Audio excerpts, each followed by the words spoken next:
சோழன் மழலை மொழி வித்தகர் பட்டத்தை பெற்ற 7 வயது மாணவி கோவையைச் சேர்ந்த செலின் கிறிஸ்டி.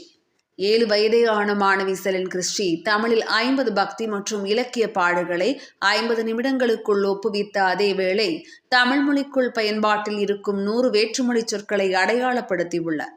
இவருடைய இந்த முயற்சியை உலக சாதனையாக பதிவு செய்கிறது சோழன் உலக சாதனை புத்தக நிறுவனம்.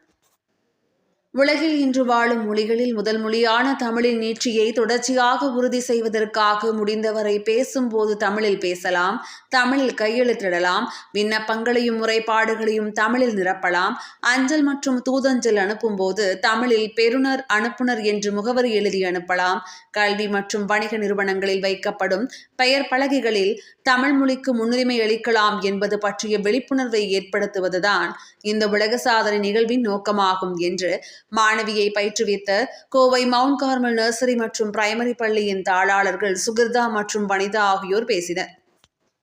உலக சாதனையை கண்காணித்த சோழன் உலக சாதனை புத்தக நிறுவனத்தின் நிறுவனர் முனைவர் நீலமேகம் நிமலன் குறிப்பிடுகையில், வணிகவியலுக்கு தேவையான அனைத்து மொழிகளுமே கற்று புலமையோடு இருப்போம், அடிப்படை வாழ்வியல் பயன்பாட்டில் தமிழ் மொழிக்கே முன்னுரிமை அளிப்போம் என்றார்.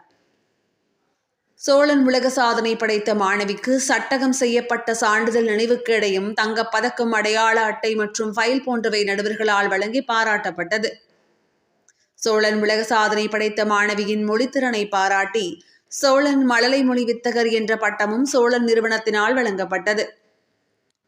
நிகழ்வின் நடுவர்களாக சோழன் உலக சாதனை புத்தக நிறுவனத்தின் நிறுவனர் முனைவர் நீலமேகம் நிமலன், கோவை மாவட்ட தலைவர் பாலமுரளி கிருஷ்ணன், நிகழ்ச்சி ஒருங்கிணைப்பாளர் பெருமாள் நீலமேகம், லலிதா போன்றோர் பங்கு கொண்ட அதேவேளை Kovai mount Carmel nursery and primary பள்ளியின் தாளாளர்கள் வனிதா மற்றும் சுகிர்தா, ரோசலின் போன்றோர் நிகழ்வை ஒருங்கிணைத்து நடத்தினார்கள். சோழன் உலக சாதனை படைத்த மாணவியை பள்ளியின் ஆசிரியர்கள், நலம் விரும்பிகள் மற்றும் மாணவர்கள் என பலரும் வாழ்த்தி பாராட்டினார்கள்.